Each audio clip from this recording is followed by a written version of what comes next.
নমস্কার, মাম্পি কিচেনে আপনাদের সবাইকে স্বাগত। আজকে আমি ফলই মাছ নিয়েছি। এই ফলই মাছের আজকে টক ঝাল বানাবো। মাছটাকে আমি আগে থেকে লবণ ও হলুদ মাখিয়ে রেখেছি। এবার ভেজে নেব।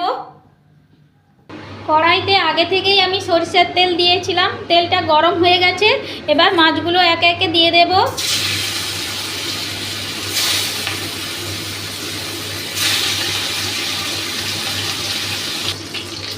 মাছগুলোকে এবার উল্টে নেব।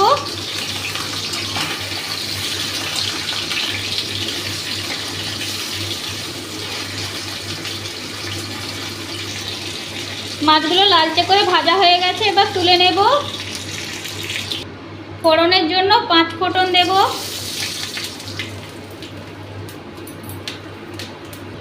আমি এখানে সরষে, পোস্ত ও 2টো শুকনো লঙ্কা বেটে রেখেছিলাম, সেটা তেলের উপর দিয়ে দেব।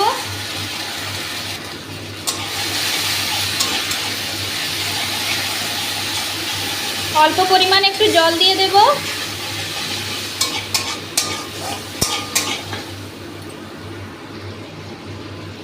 হলুদ গুঁড়ো,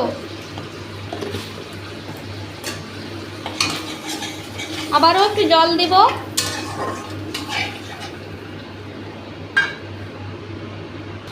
বাড়িতে থাকা এই শুকনো আমটা দিয়ে দেব।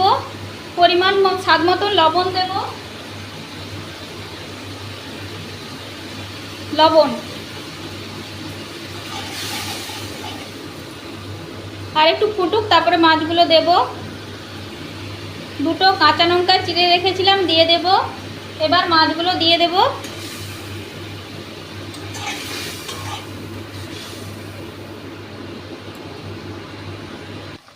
তৈরি হয়ে গেছে ফলই মাছের টক ঝাল। এবার নামিয়ে নেব। গরম গরম ভাতের সাথে পরিবেশন করুন। ভিডিওটি যদি ভালো লাগে প্লিজ লাইক, কমেন্ট আর শেয়ার করে দেবেন।